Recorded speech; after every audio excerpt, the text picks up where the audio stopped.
Tipos de choque: choque hipovolêmico, distributivo, cardiogênico, obstrutivo. Afinal, qual a diferença entre eles? Quais os sinais e sintomas? O que é igual, o que muda? Calma, jovem. Na videoaula de hoje você vai aprender simplesmente tudo o que você precisa saber sobre os tipos de choque. Eu sou Rivo Salles e seja bem-vindo ao Descomplica Enfermagem.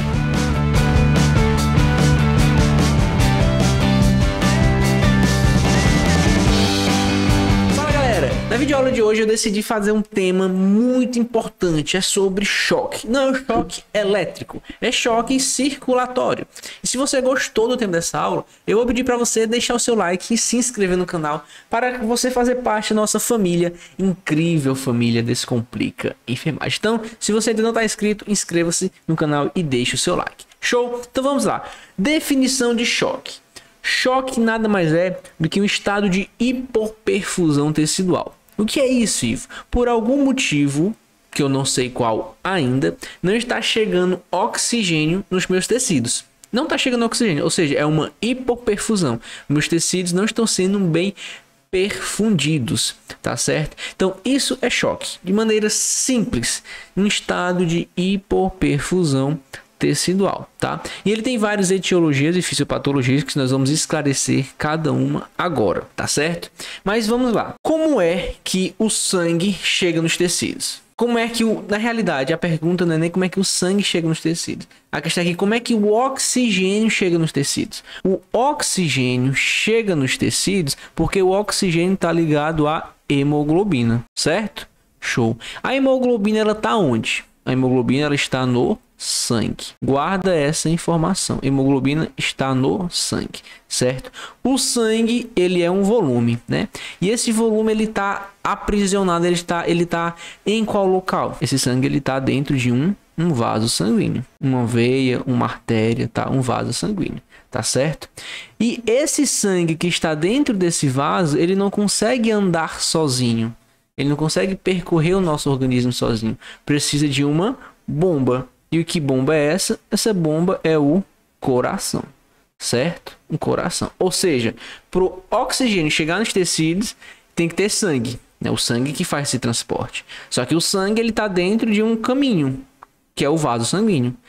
E o sangue dentro de um vaso sanguíneo, ele tem que andar, percorrer. Como é que ele faz isso? Através de uma bomba que está impulsionando ele, que é o coração. O que é que acontece? A gente vai ter um choque que seja um problema de volume, ou seja, sangue. Eu tenho um pouco sangue. Esse é um choque que a gente vai chamar de hipovolêmico. Ou eu posso ter um choque onde eu vou ter um problema no vaso sanguíneo. Eu vou ter uma vasodilatação, certo? O vaso é assim, ele está vasodilatado. Quando isso acontece, é o que a gente vai chamar de choque distributivo. Ou eu posso ter um problema na bomba cardíaca, no coração. Quando isso acontece, temos um choque cardiogênico, tá? Então, olha só. Quando temos um problema na bomba cardíaca, cardiogênico. Quando o problema é no vaso, causando uma vasodilatação, é um choque distributivo. E quando temos um problema de volume, vamos ter um choque hipovolêmico. Tá vendo como tá fácil agora? Ficou muito simples. É só você entender como é que o sangue tem que chegar, como é que o oxigênio tem que chegar. Tem que ter sangue, tem que ter vaso, tem que ter uma bomba. É a tríade. Sangue, vaso, bomba. Se um desses está com problema, poxa, se o problema é no coração, é um choque cardiogênico. Se o problema é no vaso, é um choque distributivo. Se o problema é no volume de sangue, é um choque hipovolêmico. Simples assim. Tá? Algumas literaturas ainda trazem que o choque obstrutivo está dentro do choque cardiogênico. E outras literaturas dizem que isso aqui estão diferentes, tá? Não tem nenhuma ligação, certo? Mas vou falar as duas referências para vocês nessa aula. Tudo bem? Agora que você já sabe a fisiologia mais ou menos, como é que funciona, entendeu o conceito geral do choque e os tipos de choque, quais são os tipos de choque, vou falar para você agora as etiologias de cada um. Por exemplo, o choque hipovolêmico. O choque hipovolêmico acontece quando temos um baixo volume dentro do organismo. Por que isso pode acontecer?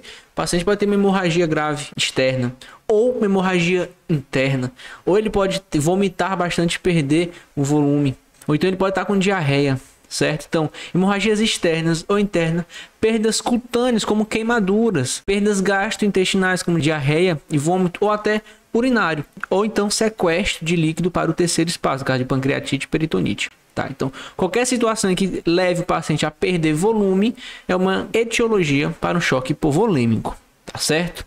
Temos também um choque cardiogênico. O que é que acontece? Choque cardiogênico quando temos um problema na bomba, que é a bomba coração. Então, infarto leva um choque cardiogênico. Arritmias cardíacas, você está com fibrilação ventricular, você está com flutter atrial. Tudo isso leva a um choque cardiogênico, tá? Miocardiopatias, paciente, por exemplo, miocardite, tá? Qualquer miocardiopatia que o paciente possa apresentar pode levar esse paciente a um choque cardiogênico.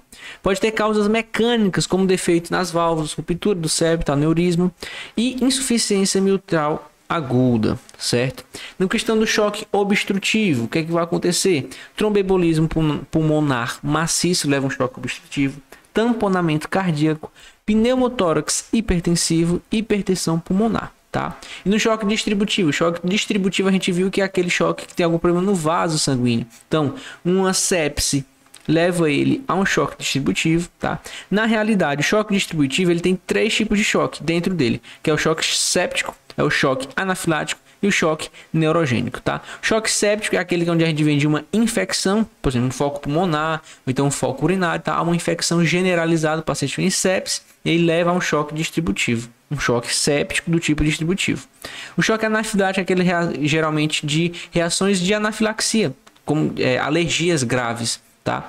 E o choque neurogênico é aquele que desenvolve de um trauma raquimedular. O paciente está com um trauma raquimedular, perde o controle da tensão do vaso e aí cria também, obtém um choque distributivo neurogênico, certo? Mas insuficiência adrenal e coma mixedematoso também levam a um choque distributivo. Então vamos lá, vamos classificar cada um. Vamos lá, ó. O choque hipovolêmico, como eu já falei, é aquele que tem pouco volume, certo? Pouco volume intravascular. De secundário é uma perda de volume ou de fluidos ou de eletrólitos, como a gente viu, hemorragias internas, externas, vômito, diarreia, tudo mais. Neste caso, há uma redução de pré-carga, ou seja, você concorda comigo que se eu tenho um pouco volume circulante, o que acontece é que pouco volume vai chegar no coração para ele bombear, então diminui assim a pré-carga, né? O volume que chega no coração. Em forma de compensar isso, ele acaba aumentando, nosso organismo acaba aumentando a resistência vascular periférica. Tá? Ele acaba aumentando a resistência vascular periférica e sistêmica também, certo? Na tentativa de perfundir melhor o paciente, tá? O choque cardiogênico é uma falência na bomba cardíaca, muito advindo de infarto agudo do miocárdio. É a principal causa de infarto agudo do miocárdio, certo? Nesse caso aqui, no caso do choque cardiogênico, o volume sanguíneo permanece o mesmo, tá? Cálculo aqui, ó. Eu tô aqui, ó. Eu posso ter um choque cardiogênico sem ter nenhuma alteração de volume, certo? O problema está na bomba. O choque obstrutivo. Choque obstrutivo é aquele na qual tem uma obstrução mecânica, como a gente viu no caso de pneumotórax, tá? Tromboembolismo pulmonar maciço. Então tem uma obstrução mecânica ao débito cardíaco. O coração ele não consegue bater da forma correta, mas que esse problema não está dentro sim do coração, sim está fora. É um problema de fora, como por exemplo o tamponamento cardíaco, não está dentro do coração. Não é uma alteração, por exemplo, na função, na fisiologia do coração. O coração continua batendo da mesma forma, só que é uma alteração fora, certo? Que obstrui o coração, tudo bem? E na realidade ele vai acabar atrapalhando a função cardíaca, certo? E o choque distributivo é aquele choque onde tem uma alteração no vaso sanguíneo. Então aquele vaso normal é assim, no choque distributivo vamos ter uma vasodilatação, certo? Vamos ter aqui uma vasodilatação. Causando uma vasodilatação, o que é que acontece com o nosso paciente? Ele acaba diminuindo a pressão arterial. Diminuindo a pressão arterial, diminuindo também a perfusão tecidual, certo? Lembrando que o choque distributivo temos 3 tipos: séptico, anafilático e neurogênico, e que o choque séptico é um exemplo clássico de um choque distributivo, tá? E com uma altíssima taxa de mortalidade, ó, 20 a 50%, certo? Outras causas, como eu disse, anafilaxia e o choque neurogênico são causas aí do choque distributivo, tá? Quais os achados clínicos? O paciente vai estar hipotenso. Por que ele vai estar hipotenso? Ora, o que é pressão arterial? Vamos lá, pressão arterial. Pressão arterial não é débito cardíaco vezes resistência vascular periférica, certo? E o que é o débito cardíaco? É o volume sistólico vezes a frequência cardíaca. Débito cardíaco é o volume sistólico vezes a frequência cardíaca. E a pressão arterial é o débito cardíaco vezes a resistência vascular periférica. Por que o choque vai diminuir a pressão arterial? Ora, no choque, por exemplo, hipovolêmico. Hipovolêmico eu vou ter pouco volume, ou seja, eu vou diminuir o volume. Se eu diminuo o volume, eu diminuo o débito cardíaco. Se eu diminuo o débito cardíaco, eu diminuo a pressão arterial. No choque, por exemplo, distributivo, eu diminuo a resistência vascular periférica devido a uma vasodilatação. Se eu diminuo a resistência vascular periférica, consequentemente, eu diminuo a pressão arterial, consequentemente, diminuo a perfusão tecidual. Tudo bem? Da mesma forma, no choque cardiogênico e obstrutivo, há uma alteração no débito cardíaco, diminuindo assim o débito cardíaco e, consequentemente, diminuindo a pressão arterial. Por isso que a hipotensão é um achado clínico principal, tá? Consequentemente, se o meu sistema como um todo está tendo uma hipoperfusão, o seu rim também está sendo hipoperfundido. Se não está chegando, isso aqui foi uma tentativa falha de fazer um rim. Meu Deus do céu. Se não está chegando líquido no rim, o que é que vai acontecer? Ele vai entrar em insuficiência renal. Então vamos ter uma oligúria, tá? O paciente vai fazer menos urina. Alteração do estado mental, com certeza, por quê? Porque não está chegando oxigênio no cérebro, tá? Com um estado de hipoperfusão tecidual sistêmica, tá? Vai ter uma acidose metabólica como medida compensatória e uma má perfusão periférica, óbvio e evidentemente. Tá? Trouxe para vocês essa tabelinha que são as diferenças entre os choques. Dicasinha: o único que é diferente é o choque neurogênico. O único que é diferente. Os outros três são idênticos, tá? Então vamos lá. Falar do choque hipovolêmico. Na temperatura, a pele vai estar fria, pegajosa e úmida, tá? A cor da pele vai estar pálida, cianótica. A pressão arterial pode estar normal ou diminuída. No caso do choque hipovolêmico também varia das classificações, que a gente tem choque hipovolêmico grau 1, 2, 3 e 4. 4 classes do choque hipovolêmico, mas esse é assunto para outra aula, certo? O nível de consciência do paciente que está em choque hipovolêmico é alterado, o tempo de enchimento capilar vai estar aumentado e a frequência cardíaca também. Tá.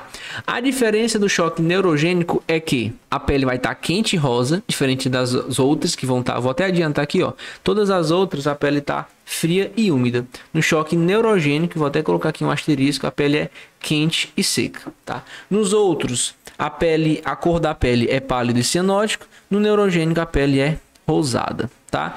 Todos vão ter hipotensão. Tudo bem? Pode estar normal também, normal ou hipotensão. Todos o nível de consciência vão estar alterado, exceto o neurogênico, ele pode estar orientado, lúcido, acordado, alerta. O tempo de enchimento capilar pode estar normal ou diminuído, certo? Menor que 2 segundos. Os outros vão estar sempre aumentados e a frequência cardíaca vai estar aumentada. Nesse caso aqui, um mecanismo de compensação, tá certo? Então essa é a diferença entre o choque. Os sinais clínicos são os mesmos, tá? No caso do choque hipovolêmico, cardiogênico e séptico. O que muda é do choque neurogênico.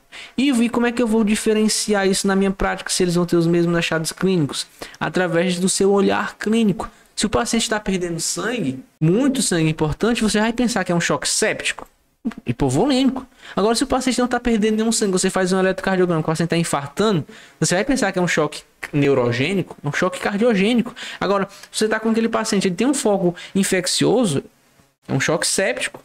Então, tudo vai depender do seu olhar clínico, tá certo? Show de bola, galerinha. Essa foi a nossa aula de choque.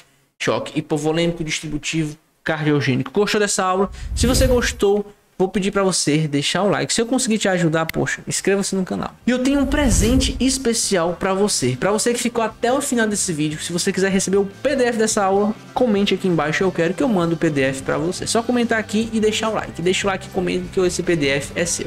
Beleza? Espero que tenha entendido. Espero que eu tenha conseguido te ajudar para entender um pouco mais sobre os diferentes tipos de choque. Show? Se tá com dúvida, comenta aqui embaixo que eu vou estar respondendo suas perguntas.